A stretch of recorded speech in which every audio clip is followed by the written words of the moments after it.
All right, Robert, go ahead and take us live, buddy. I'll start talking and leave the call when oh, we're live. What's up, everybody? Welcome to the Mortgage Coach Friday Mastermind. Every Friday, we are here to bring leadership, bring connection, bring a community of like-minded mortgage professionals to talk. So if you're live on this call, you can interact with myself and Rene Rodriguez. If you're watching it on Facebook, comment down below, give us a like. If you're watching it in Zoom, we'll keep an eye on that. So let's make this as interactive as possible. And then for the hundreds and sometimes thousands of people that watch the recording of this, if you have questions or takeaways, put those in comments below also. So what's up, my brother, Rene Rodriguez? How are you, sir? I'm good, man. So, gosh, how many hours have we spent together? Not enough, but it was a lot, that's for sure. It's never enough. Yeah, so I flew into Seattle on Sunday night. I didn't see Rene Sunday night, but we started hanging out on Monday afternoon. We had a dinner together with ourselves and I think 12 just incredibly elite human beings that are super passionate about being their best. Some of those people are rock stars in the mortgage coach community, like Jeremy Forcier, Josh Metal, Denise Donahue, Kelly Zitlow, Dan Keller, and the list goes on. We'll talk about that. And I learned so much. So we had dinner together, not your typical dinner. We may talk about that during the next few minutes. We may not. And then we spent 2 days in a workshop. It was not just getting content like Rene lecturing us and us taking notes and like, oh, I learned this and I learned this. It was 2 days of workshopping, of participating, of being pushed physically and emotionally to be our best selves as leaders. And so I came away from the past 72 hours with Rene and not just new leaders of the mortgage coach community, but new lifelong friends that I know at a super deep level. Some of those people, I know things about them that I don't know about people that, like my best friend in high school.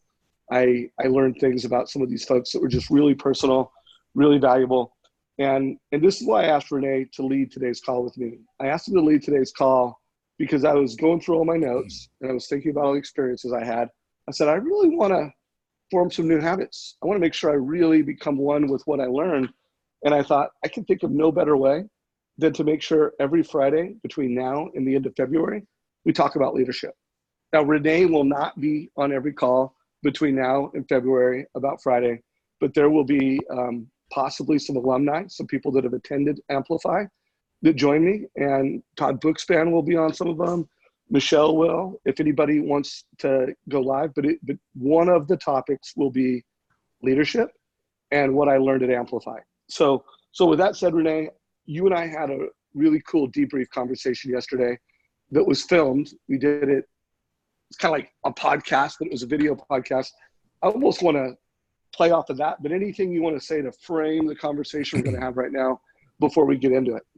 Yeah, I think that this topic of leadership is a widely spoken to topic. It's widely talked about, and there's so many ways to answer that question. And I don't know if there's a right or a wrong way, but the way that I look at it, I look at the core issue of what leadership is, which is can I get somebody to follow in a direction, and can I into an idea?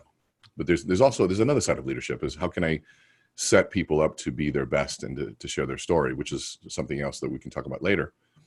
But I've studied speakers and leaders and watched them, and somebody once said, well, there's so many speakers out there, I don't want to be another one. And I said, well, great, yeah, there are lots of speakers out there. I said, how many have really affected you and moved you? And I asked that question, and they sit there, and usually I get 1 to 2, maybe 3 people named. And so of all of those speakers or leaders, why are so few named? And I've always been fascinated with what did those few do? What was the difference between those? And we can use words like they were authentic. They moved us with story. Even in our conversation this morning with Sarah, it was around being vulnerable. You and I have been talking about that concept of vulnerability a lot. And it's easy for us, I think, to dismiss that concept of authenticity or vulnerability in the business workplace because it can feel very soft. It can feel very touchy-feely. And yet at the end of the day, it's those things that make us most connected. And I know that the way we design the Amplify event experience is one where there are a lot of rules in place, but there's a sequence to it, but you don't really have much nowhere to run to, if you will. The only way out is through being vulnerable and sharing your story. And then that's where that breakthrough happens. And then I think people confuse that vulnerability, that big breakthrough, with what they're going to do on stage. And no, it's not what you're going to do on stage, but you have to personally go through something, personally go through a process to build that self-awareness of who you are as a leader. How do you act under fire? Because leadership during great times doesn't matter. Leadership during difficult times, that's what matters. And so if you don't understand who you are during difficult times, you don't know who you are as a leader. And so that piece of being able to find out who it is that you are, so that when you get to that stage, or you get to that meeting, or in front of the room, on that conference call, down the hallway, wherever you're influencing, you have a sense of calm about who you are, and it just comes off differently. And obviously there's a sequence to it too. So guys, I want to put a couple buckets of where leadership makes you more successful. And so there's no doubt everybody in the room was someone that, whether they do lunch and learns with realtors, whether they get on larger stages and do home buyer workshops, they want to improve how they show up on stage and the influence that they have from stage. Everybody in this room had that in common. Everybody in this room had in common that they use social media as a marketing tool, and they create videos that they put on social media, and they wanted to have more influence. They wanted to have more home buyers call them and say, hey, I want to do a loan with you. They wanted to have more realtors respect them. So they all had that in common. Now that's what we paid money for, is to do better at those two things. But I would say that I came away with everything I wanted to help me be a better leader in those two contexts. I didn't expect it, and I want to make sure we talk about it, Rene.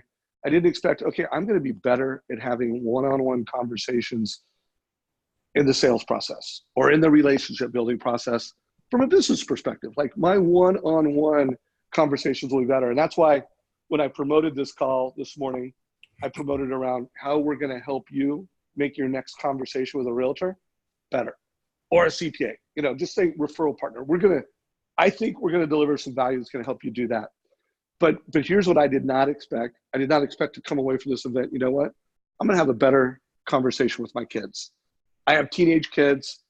My influence has gone down. I now have a 21-year-old daughter. But it doesn't have to be that way. I think I can have more influence as a result of this with my kids. I think I will have a better conversation with my wife because of this. It really, the leadership and the things we're going to talk about can help you in all of those buckets: on stage, on video, one-on-one meetings with referral partners. And I want everybody to transition that to, okay, how can I use that to be a better father, better husband, better friend? So Rene, I put a lot of pressure on you there, bro, that we gotta deliver in a lot of areas, but let's center around realtors.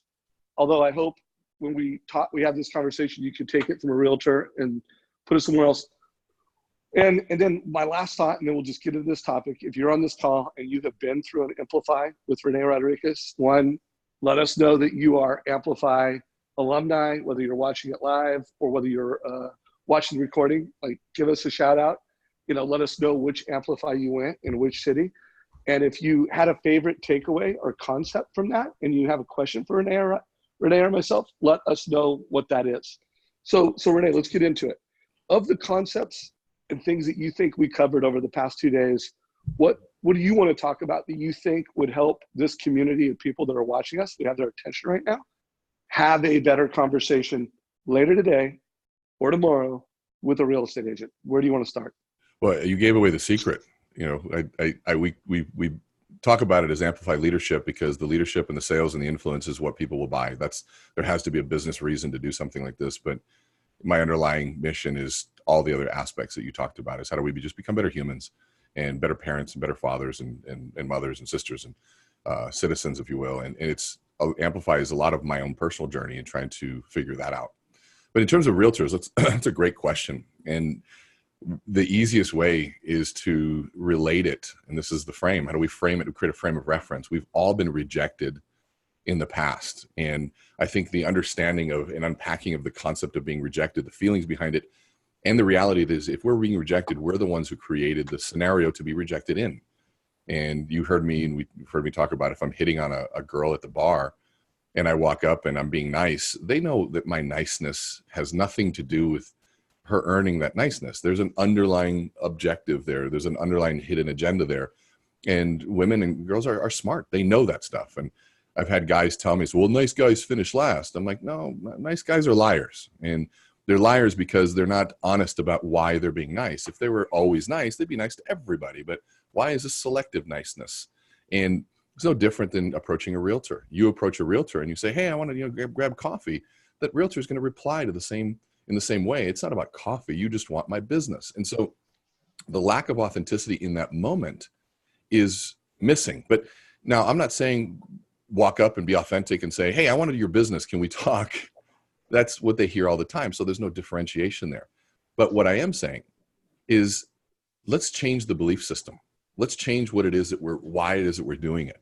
And what if your objective was to surround yourself with really good people? Because the reality is there's a lot of real estate agents out there.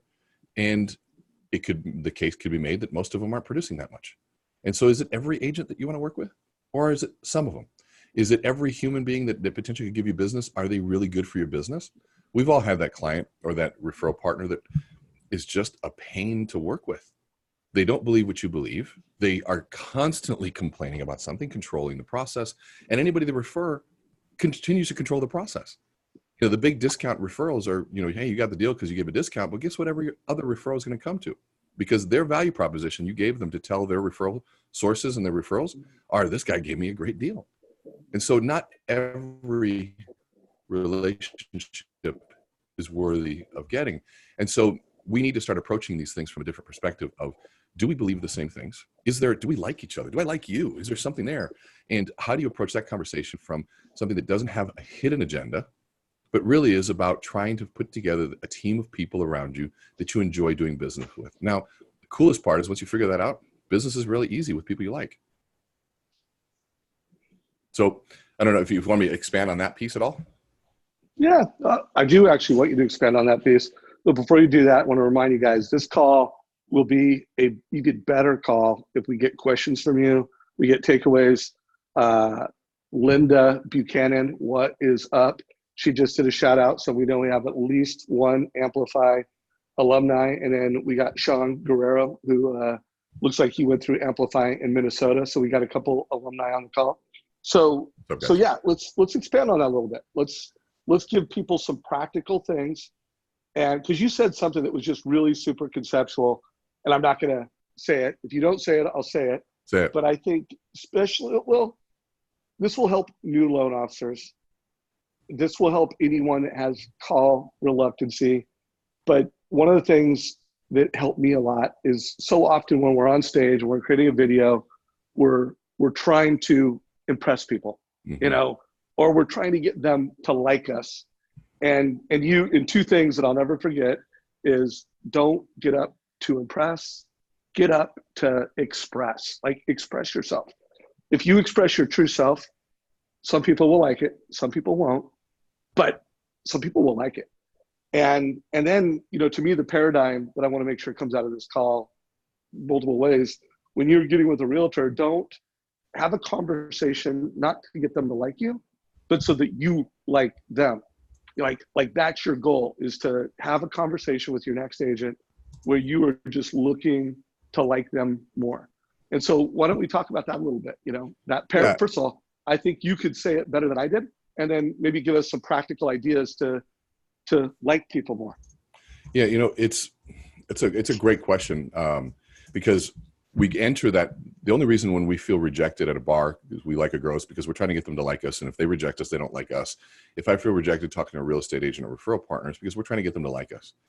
And so to get rid of the rejection, I tell people, stop trying to get people to like you.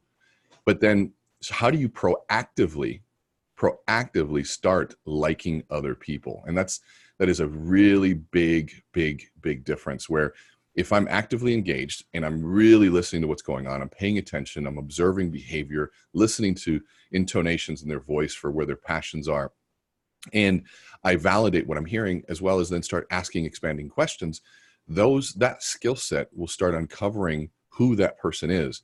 And really cool things happen when you uncover that and you truly listen. You either discover things you like, or you realize quickly, probably not a fit. And if there's not a fit, then guess what? There's no rejection, because you're easily walking away. And if they don't want to work together, you're thinking to yourself, gosh, thank God I dodged that bullet. And like, I mean, imagine if you're really trying to get to know somebody, a realtor, and you said, hey, I made a decision, Dave, you're the realtor, that in 2020, I'm going to surround myself with people that are committed to excellence, people that have the same level of quality that I want to, and constantly looking to improve, and service levels to have to be at the max. And that agent you're talking to goes, yeah, you know what? I just want to get a bunch of deals done. Give me the lowest rate, and that's how I know if I want to talk to you. Now, if you're trying to get that person to like you, you just got rejected. But if you're trying to find people that have the same values as you do, share the same commitment to excellence, then that's not a rejection at all. You have just identified somebody you don't want to do business with. And so that's the big difference there. And when you can approach it from that perspective, now all of a sudden we can have better conversations and better relationships going forward. I think you're frozen there, Dave. I'll just keep going here. So as we think about, oh, there you are. Sorry about that, guys. Yeah, I was just getting ready to run out of juice, so I need to make sure I put that on. So I put a few of the quotes that started this conversation that, and these were not even highlights of the event. I mean, the highlights of the event, and probably the biggest takeaway for me was, there are things that I know intellectually, like these are concepts I know intellectually, but what I loved about this event is where we experienced it. You drove us through exercises. I think probably 90% of the event was just us doing exercises. It wasn't learning ideas or being lectured. It was, okay, here's a concept. Now let's role play, get on stage, and again, what was so cool is we weren't only getting feedback from you, we were getting feedback from the other 10 people in the room. So you guys are not going to be able to do this on your own. You need to go to Amplify at some point. But I do want to, I'm saying this to impress on you right now, is that the two ideas that we just shared, the concept of stop trying to be liked and start trying to like the people you do business with more, like that's a life-changing concept that you need to practice. Why I'm going to do this, I'm going to talk about Amplify for the next, 5 or 6 weeks, is because I don't want to forget this, and I want to practice it. I want to talk about it, and I want to expand it within our mortgage coach community. So I put those two quotes down below in comments. Again, if you are an Amplify alumni, let us know who you are in comments down below. And if you have a question for us, let us know in questions down below. Dave, it looks like, go ahead. Jump in. No. Well, I did want to say Rich Parsons is going to Amplify in March. What's up, Rich? Hey, Rich. Good to have you on the call today. So back to you, Rene. Well, what I was going to say, can I share our golf club story? Oh yeah, The Mortgage Coach Golf Club. So, oh, dude, well, I don't know how much of that story I want you to share, but go not ahead. all of it. Yeah, not all of it. But do you want to tee it up from your perspective, and then I'll come back and fill in what we did. And yeah, why. well, so everybody had to get up in front of the room and tell a little bit about who they are, and then pitch what they wanted. And some of the people in the room wanted more borrowers. So, hey, I'm Denise Donahue. This is my story. If you're a borrower, call me. Some of the people in the room wanted to recruit loan officers. Hey, this is who I am. This is where I come from. If you're another loan officer, call me. Some of them wanted to recruit realtors. Dan Keller was like, hey, I'm Dan Keller, baseball stud. If you're a realtor, I'm your guy. And again, in very creative, super authentic, personal ways. And so I okay, I'm Mr. Mortgage Coach. I'm Dave Savage. I want you to call me if you want to be on the mortgage coach team. So that's, and by the way, guys, I speak a lot. I have never been more nervous. I mean, just the people that are giving me their full attention, Josh Vettel, Jeremy Forsey, Kelly Zitlow, Denise Donahue, Dan Keller, and the list goes on of just Tony Blodgett, Ryan Hills. I mean, people, Greg Anderson, people that I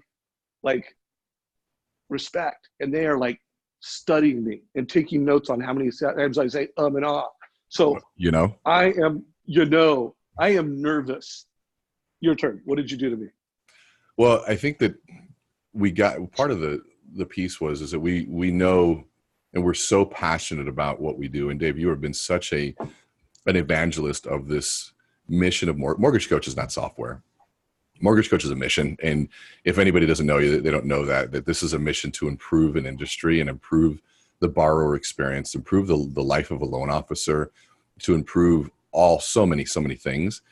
And the typical that what we always do is we resort back to the name of what we're selling, whether it's my name of the company, my name, it's Mortgage Coach. And the thing that we all wanted to see was, who is Dave Savage? Who's this person? And one of the beautiful things that we uncovered in this piece was, and it was unanimous, of the thousands of interviews, not a single interview has been around about you.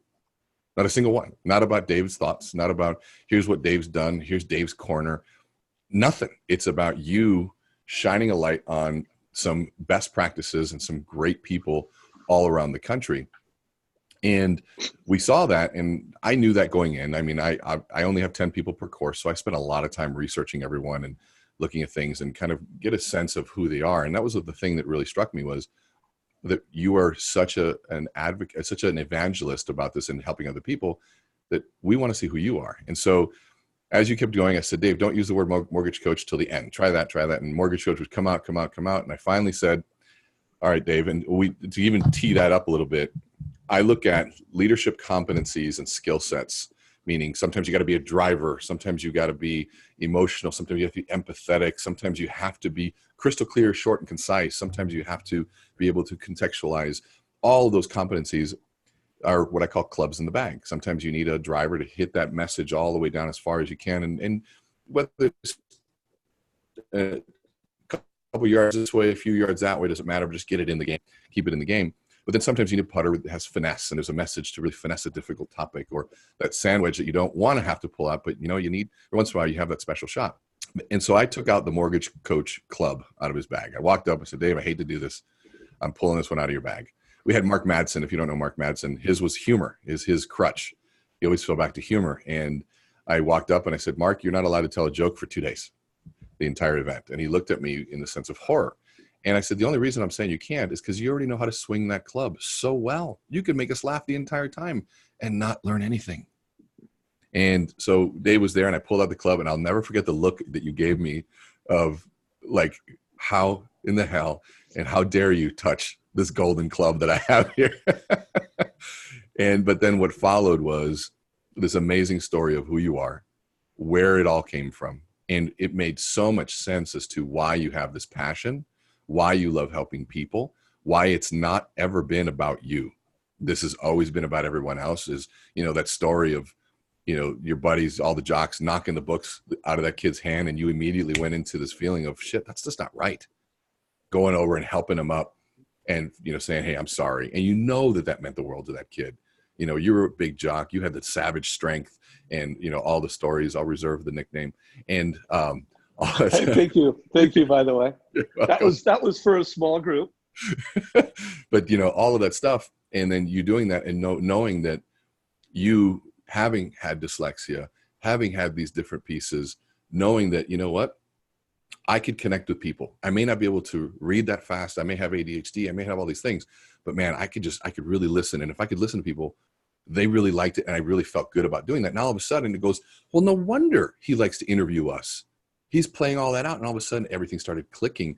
And then, to me, the most powerful part about your story was why you gravitated towards CRM before Mortgage Coach. Why technology?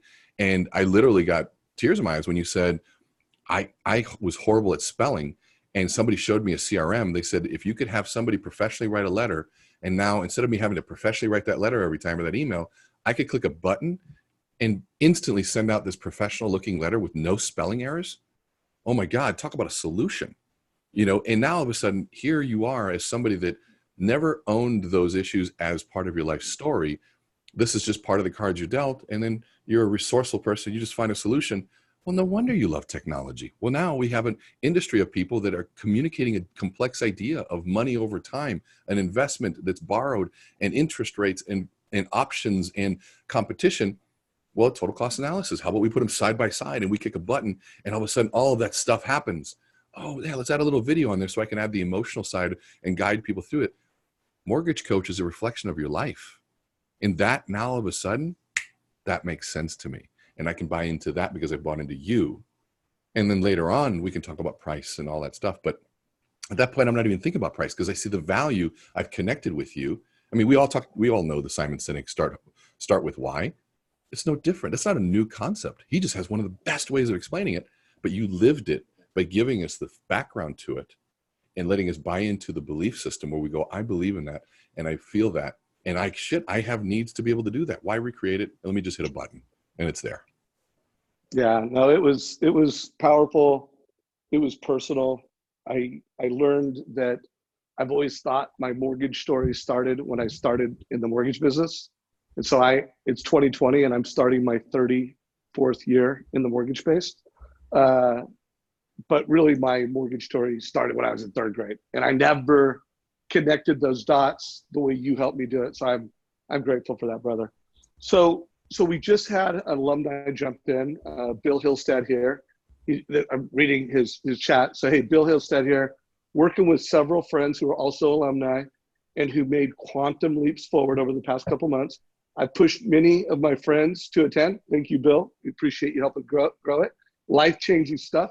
Still waiting for an ongoing program. So Bill Hillstead, this is part of the ongoing program. Like if you didn't hear it, I'm going to be talking about leadership and Amplify through the end of February. We will not have Rene on every call, but I would love to have you maybe join next week if you're game, because I would love to have some Amplify alumni bring in Amplify ideas and strategies. And it's just my goal, guys, at Mortgage Coach is we not only want to help you deliver a better advice experience through the total cost analysis. I mean, there's no doubt that's how we make money.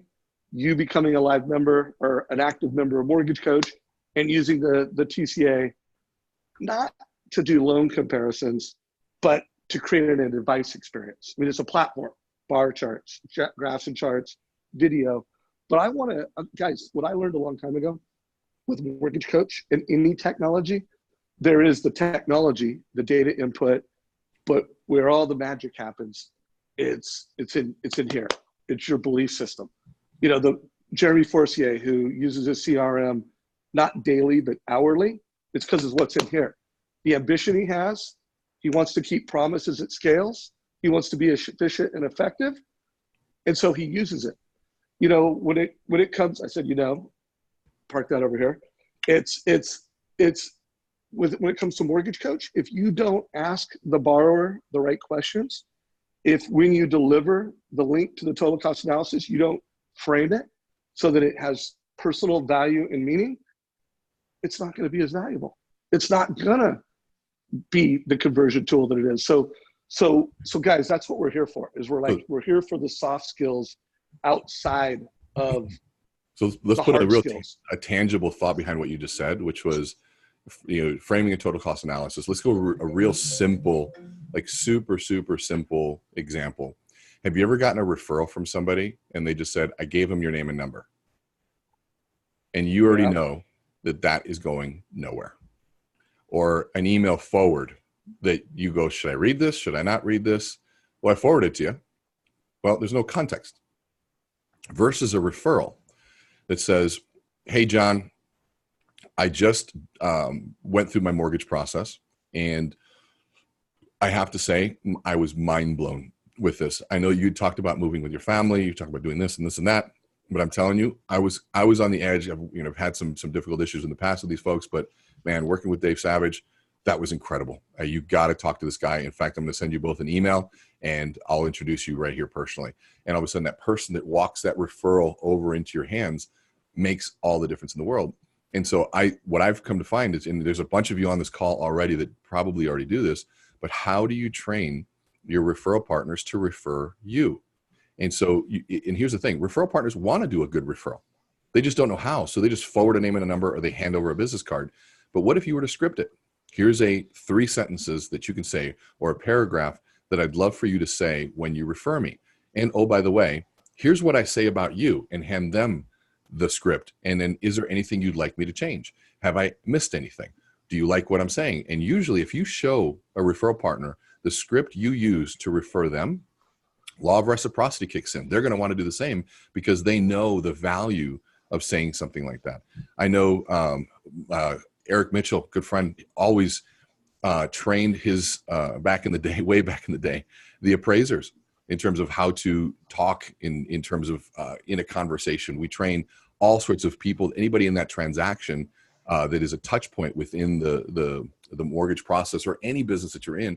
How do you train that conversation to be able to be part of the brand? And it's all about customer experience, but so much is pushing us away to create these silos in the experience that nobody knows who's where and how.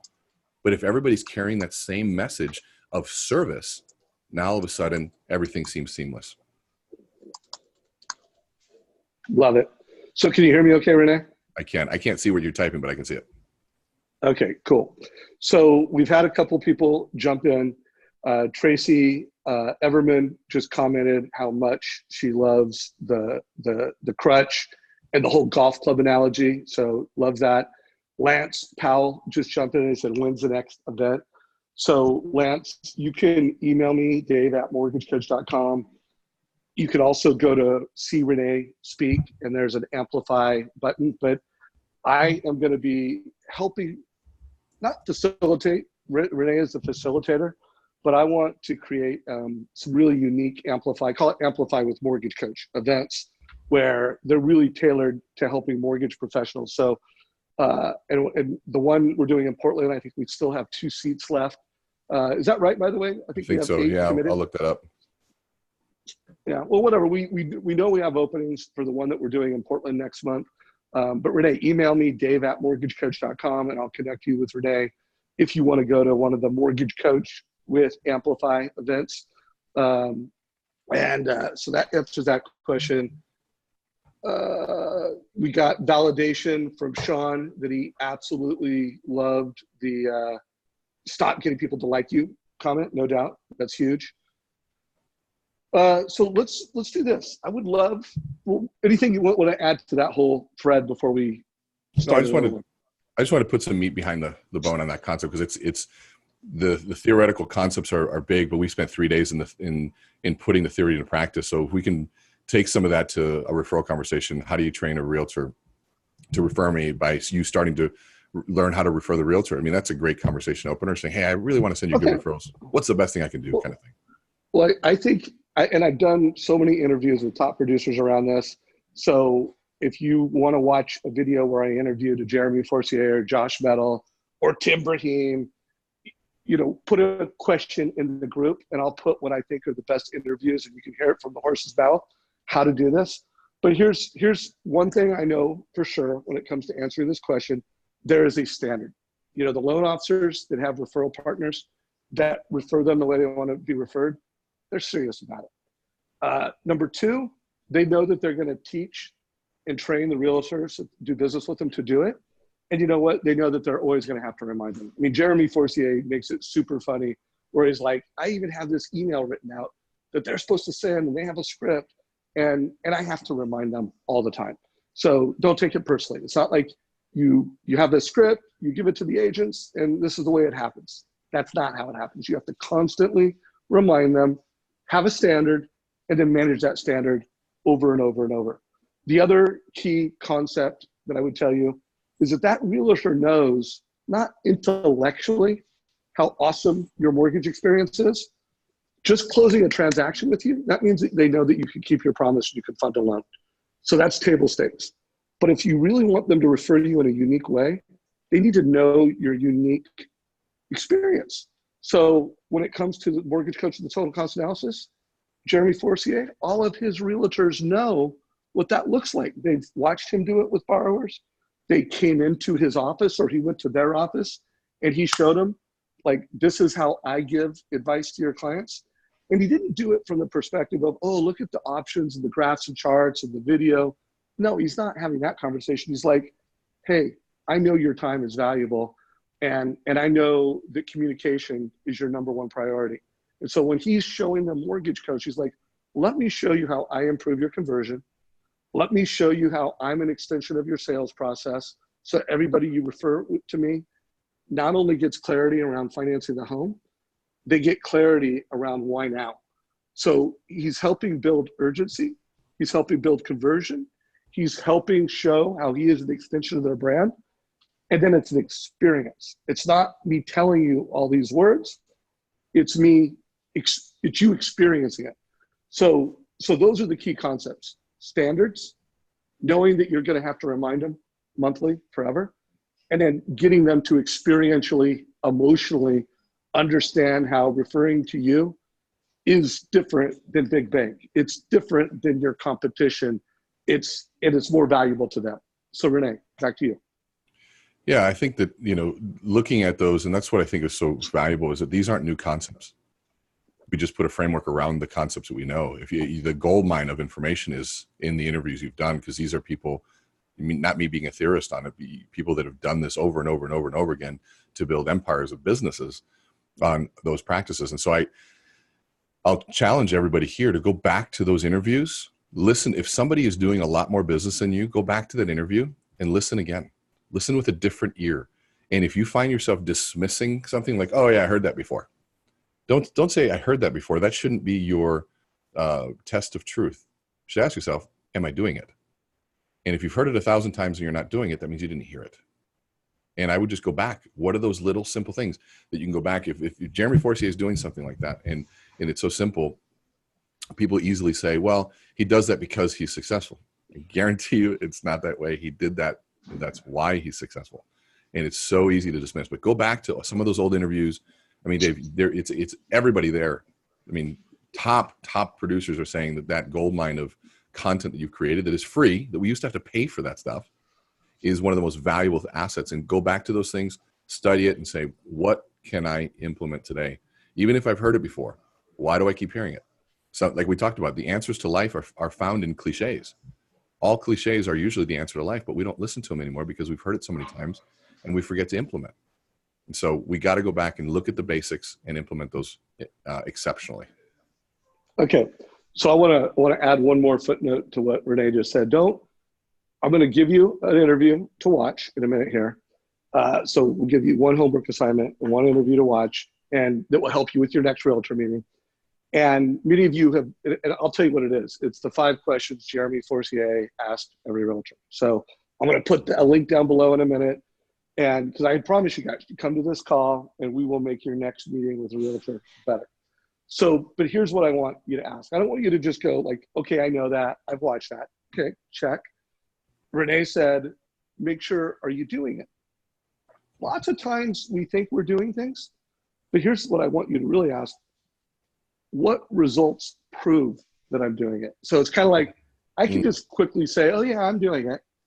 But if you don't have results that support it, maybe you're not doing it right. Maybe you're not doing it enough. Maybe you actually thought for a minute, oh, I'm doing it. But maybe if you really dig down a little deeper and get a little more honest with yourself, you're not doing it. Or I'm doing it every 3 realtor meetings. I'm not doing it every realtor meeting. The things that matter most are things that you do consistently. If you do, like, there are certain things like triangling for trust. I meet with someone, I triangle for trust. If you do it 1 out of 10 times, you get a little value. You do it 6 out of 10 times, you get more value. You do it 10 out of 10 times, you get game-changing, life-changing value because you get good at it and you are consistently delivering that amazing experience. So I just want to raise the stakes. Don't just go, oh, I know that. Oh, I'm doing that. What results prove that you're doing that and you're killing it? So let's do this, Rene. I'm going to take a few minutes. I'm going to go find some of that Jeremy Forcier 5 questions. I'm going to throw that into the group. While I'm doing that, what are some Rene Rodriguez strategies that would help them have better conversations with agents so that we leave everybody in the next 20 minutes and they're like, my next realtor meeting is going to be better? So I think that's a great question. We did the last in, oops, I think I'm muted. Is that me? Or is that, or I went to mute myself while I started typing and I muted you. So sorry, no you're problem. back. I think as long as you can hear me, thumbs up. You can hear me. Okay. The thought that goes through my mind. We did the last one that I was on around the realtor scripting, and that to me, let's go back to the concept of it. It's how do you just have good conversations? And, forget that it's a realtor. Just how do you have a good conversation with another? Could you say it again, please? I guess Siri wants to be part of this conversation. I don't know why that's doing that, but how do you have a better conversation with a human? And if we do good at that, then all of a sudden we can connect with another human that just happens to be a realtor. Realtors are so used to being pitched. They're so used to being pursued for the wrong reasons that they're highly, highly, highly skeptical. And so the method that we teach, and it takes practice, but I'm not even going to teach you the method, but I'm just going to give you a couple tips within it. It's, we got to learn how to listen. When I started selling at 18 years old cookware, the thing that I remember people telling me, if you listen well, and if you listen enough, the prospect, whoever it is you're talking, will tell you what it is they need to hear so that they will buy. But so often we don't listen. We go in with an agenda. We go in with a full cup, of thoughts and agendas we want to pour into the client, instead of having an empty cup where coffee in there, I don't want to pour it out, but having an empty cup where we can actually take in what's going on. And if you know your value propositions, if you know what makes you unique, and you listen enough, you're going to find out, let's go with a simple concept, a hot button. Like, what's a hot button? Yeah, it's so cliche and it's so sales 101, but a hot button is what value they're looking for. In the great book, Conceptual Selling, one of the first concepts there says is people buy for their own reasons, not yours. But yet we go into these conversations with our reasons instead of just stopping and learning how to listen. And if we learn how to listen and ask great questions, we'll be able to understand what those reasons are. The other thing that I think people miss is they don't observe behavior. They don't observe body language. They don't observe and listen to tone of voice. And I say observe tone of voice because I want you to think about it as an observation. And so when we look at it as this observational process of saying, imagine if you're taking notes and you miss this, and watch my face as I do this. Somebody goes, so, how you like working at Keller Williams? And they roll their eyes and they say, oh, it's great. And you missed that. And all you heard was, it's great. And you respond as if it was great, but you missed this real simple cue. Or you're missing the fact that as they're talking to you, their feet are pointed towards the door and they're not really looking at you because all they want is out of this conversation. You're missing the fact that you're not connecting with them and they're gone. Or maybe you just missed and you didn't ask if this was the right time. So by observing behavior and listening to tone, now all of a sudden you're getting a much bigger piece of data to be able to track what's going on. And so as you're thinking about, listening, to really, really listen to what's going on, observing the body language, how do you re-engage with them? And the validation process of somebody says, they really love the training at their organization. And you just go on to the next question instead of saying, wow, the training, interesting. What about the training? And so now they said something and you just go that level deeper. And now all of a sudden they expand a little bit more on that. You're listening to their response. You're observing their behavior. You're trying to find those passion moments where they kind of give away. And maybe they're not passionate about their work, but they're passionate about their dog. And, the best part of my job is my dog. I guess that's it. And then you go, well, why? Why do you not like your job? Instead of saying, forget the job. You love the dog. Let's talk about the dog for a little bit. If you're paying attention to what their reasons are, what makes them happy, all of a sudden now you can start connecting with people. And I'll tell you this, it doesn't take more than 10 good questions to go deep. And Jeremy's 5 questions, those cut right to the chase. But if you don't know, if you're not good with those, if you really stay focused on one track and one line of questioning, now all of a sudden you can truly start building that connection. And so again, learning how to listen. And now listening, we do an exercise of proving just how bad of listeners we are. I won't replay it here. But to be able to listen, you have to have no agenda. And I'm sure we've all been in that scenario where somebody says something to you, we're talking to somebody and all of a sudden we start thinking about, man, did I send that check? Did I pay that bill? Did I follow up with that lead? And then you kind of leave the conversation, even though you're sitting there staring at them, only to come back to hear them say, you know what I mean? And you're now back conscious in the conversation and you didn't hear anything that was said. And you're like, yeah, well, that's not listening because we have other things that are going on. Or if we're listening with the intent to respond, somebody says something, you get so excited, you want to respond. and you're just thinking about that response and you're missing all the things that follow. Instead, have a pen and paper and then once they say that one thing, just jot a one word down to remind you, let it go, and keep listening and keep listening and keep listening. The beautiful thing is if we listen enough and we really take an interest in that person, they will begin to like you. That's the law of liking from Dr. Robert Cialdini. We tend to like people who like us, but we always try to get people to like us instead of being proactive in the process to like them. Love it. Guys, so I want to summarize some things. We've got about 15 minutes left. If you have questions, we could just free flow. Some of the key concepts that I wanted to have come out.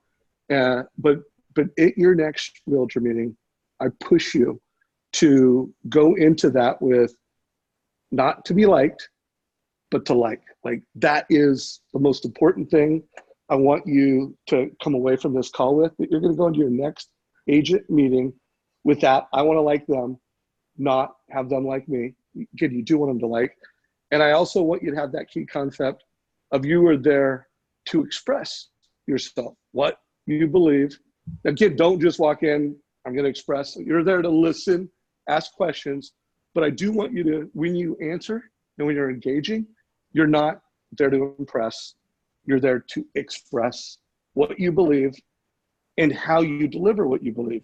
Jeremy Forcier, and I use him as a great example, he believes good people deserve great advice. And he believes that in his heart. That's why he's done over 5,000 total cost analysis, because he listens and then he is there to give them great advice. And you can give good advice with a fee worksheet. You cannot give great advice with anything other than a total cost analysis. So those are the key concepts I want you to give. I have put in chat below in our Facebook group a link to my most recent interview with Jeremy on his 5 questions. I have put a link to a LinkedIn article which puts it in writing. So I do recommend you take your own notes. Like, my notes are a teaching and training tool, but the only way that's going to be great. And then here's the other thing I want you to do, because I remember this from what Jeremy does. He's like, he asks everybody the same 5 questions, but before he goes into his next meeting, he's taking some notes. What questions he's going to ask, even though he may have asked the same question 100 times. It's like part of that, like, prepare and then release and just be authentic. So Rene, I'm going to look for chat for any questions. So guys, if you have questions, put them down below. But why don't you provide some closing thoughts, and then we'll just do some Q&A in the last 5 minutes here. Yeah, so I'll end with one of the concepts that we talked about, and you know the concept. I was going to draw a picture of it, but that the Venn diagram, right, where you have 2 intersecting circles, and this to me is really the goal of what we're trying to do. And I can't write and talk. VISC, and I'm going to just write this real quick. And here we go. The goal is trying to get this balance between discipline and practice of what it is we're trying to do. Put it a little closer to the camera. Put it like literally, oh yeah, right there, we can see it. So discipline and practice along with surrender. When you can have the discipline and you surrender to the process, that's where you reach that flow. And that's really what we're trying to create. You can't have flow without discipline. You can't have flow without surrender, because sometimes we're so disciplined that we get caught up in the process and it becomes robotic. You know, that's why I don't want to sound scripted. Well, that's what that is. Well, sometimes we surrender and we wing it. Well, there's no discipline behind it, so we don't know where we're going. But if you can combine the intense practice, the diligent process of improvement, and always work and practice that moment where you surrender and just connect and you listen, that's what we're really going for there. And so you have to be able to do both. And what's interesting is the more disciplined you are and the more practice you put in, the easier it is to let go. And the let go and the surrender comes down more philosophically. What do you believe? And if you can, that's the express of what's going on. I've done the work. I'm ready. Now it's there. I would tell a lot of people all the time, I said, there's a difference between game time and practice. But most people try to practice during game time. And practice is when you think. You're thinking methodically. Where do I put my hands? Where's my voice? What's the script? There's a thought process and intensity in practice. But game time is about having fun. It's about being intense and just letting go of the thought and going into muscle memory and the things that we do and being able to really react. And, oh, dude, OODA loop. That's the thing. You blew my mind with OODA loop. And that's the time to let go. I mean, if I've done all of the things, and I'm just going to give my version and you're going to practice every week. OODA loop has become an hourly thing for me. It literally is up on my wall, and it's like one of those things. And so Dave told this story about one of the great, and I'm going to butcher it, but I'm going to tell my version because I'm going to go back. The great of all time. Oops, I'm muted. No, you're not. I did that same mistake where I went to mute myself and muted you. Got it. You're good. So the greatest fighter of all time, why was he always winning? And he had a very simple process that he called the OODA loop, OODA, which was observe. We were just talking about observe behavior, observe my situation. And then once I observe what's going on, orient myself in the right way, and then make a decision, decide, and then act on it. And when you first told me, I was dismissive. I was like, yeah, okay, that sounds interesting. Sounds like a buzzword. And then in our conversations, you literally were like, Rene, you OODA loop too slow. I was like, what do you mean? He goes, you're sitting here and OODA looping slowly. You observe. Yeah, you're great at observation, Rene. You're great at orientating yourself, but then you'll take 3 weeks to make a freaking decision. And I was like, oh shit. And it just clicked for me. That's what it's about. I have to be able to not only observe, not only orient myself, but then decide on something and then act on it. I look at my desk, it's full of undecided things. I haven't OODA looped on my stuff. I haven't OODA looped on the pile of papers over there in the corner. I haven't OODA looped on so many things. And I'm like, oh, okay, I've got to it's one of those things that the moment it clicked for me on the speed of which I could do that, that's where it made sense. And so I don't know if you want to riff on that a little bit, but that's my mind blown from you. Well, I think, the thing that you said just now that I wanted to riff on and make sure I got in before we close is if you don't do the same thing, like have a process, have some consistent questions that you ask every realtor, that you ask every borrower, you can't get in the flow. Like it has to be like, I have these consistent things like these golf clubs that I use consistently, but that is table stakes to being in flow. Like if every real estate agent conversation is different, every borrower conversation is different, I'm not using a total cost analysis consistently, I'm never going to get in the flow with how I do it, because you're not going to get good enough to where you're not overthinking it. And again, to be great, like that's what everybody in the room had in common is, yes, they all had great communication skills. And by the way, this is another thing that completely blew my mind. Like, it's easy to say, oh, Josh Metal just is so well scripted. I can't communicate like him. He is like this and I'm like this. No, he has practiced more than you. He has failed more than you. He is more self-disciplined to saying, that's a good idea. I'm going to do it. This is my standard. And yes, this is how he rolls. I mean, that is his superpower. But everybody on this call, you could get, now Jeremy, I don't know. He does some things that I think are very uncommon. His ability to just be his wacky self. If anybody's watching the group and he did the fizzle, like we all can't do that fizzle the way Jeremy does. I mean, he's just got an uncommon, comfortable in his own skin that, we can all get better, but he is one of a kind of dude. But he got there because of what he went through. That's the thing that I think people forget is right. He wasn't there before, and what he went through personally and the surrender that he did to his coach that changed his life, that cared enough to be unreasonable with him. In that story, you go, that's why. And the willingness to do what most are unwilling to do in the moments where it's ugly and difficult and revealing and vulnerable is why he is that way. And so as a positive challenge on that. And I remember I like Dan Keller, this was his third time going through, and people were mouths on the floor going, and Dan Keller is struggling here. Well, yeah, he's struggling. He could have chosen an easy topic, but he chose something that was so hard for him that it was one of the most painful parts, because how many times did I restart him? Like 15? Yeah. It was almost an hour or hour and a half of just restarts. And you saw him going through the mental battle of just getting a grip of what's going on. And he'd start and we'd stop him and say, nope, not there. And we get it. Nope, not there. You're better than this. And he would just keep going and keep going. Most people would just quit. But that's why he is who he is. That's why those people are who they are. So I just wanted to add that color to that. No, it's good. It's good color. So guys, every Friday 9 o'clock Pacific. We will have different guests. Hopefully I will have some Amplify alumni joining me week to week. Rene, you're always invited, even if you can just pop your head in for 5 or 10 minutes, for the next 5 Fridays.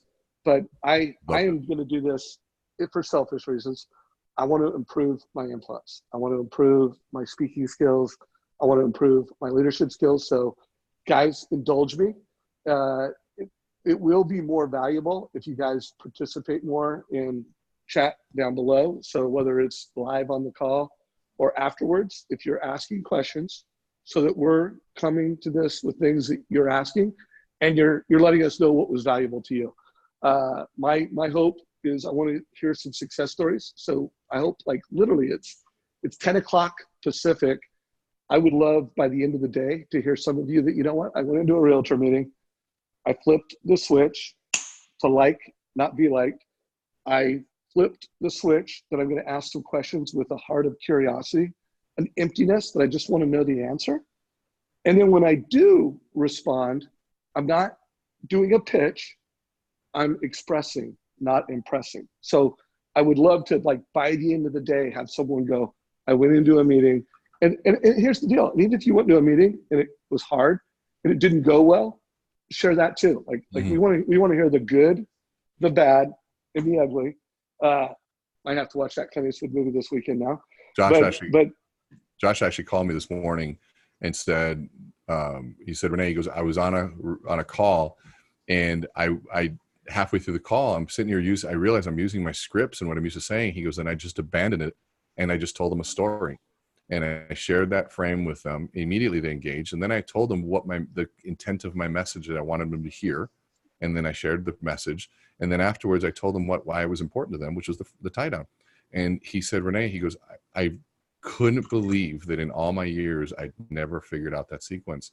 And he said, it is everywhere. I'm using it with my children, everything. But yeah, I would love to hear those stories too, because I think I learned just as much by listening to your success stories. Yeah, and Michelle Castle, I will connect you with Rene. She just said, I want to participate. And I can't wait to see you in a couple of weeks, Michelle, and have you on stage at the Guild Sales Rally. So what's up, Michelle Castle? So remember, guys, if you do want to go through a Mortgage Coach Amplify experience, I'm not going to call it an event or a workshop. You want to go through an experience, email me, dave@mortgagecoach.com. And Rene, I really appreciate you last minute indulging me. And if any Amplify alumni listen to this and you want to be a special guest on one of the upcoming Friday calls, give me a heads up just so I can get you a panelist link and you can come into the call as a panelist. And hopefully I've got some Amplify alumni joining me for the next 5 weeks as we all improve our leadership skills, our skills of influence, and our skills of just connecting with everybody in our lives more effectively. So this call is a wrap. Please give us a like down below. If you loved it, give us a love. And remember, questions, comments. Rene Rodriguez, brother, any last words before we close it? Oh man, I hate saying this word, but I am truly humbled that you have gravitated towards this so much, and that you've given me the opportunity to share my passion with the people that are so close to you.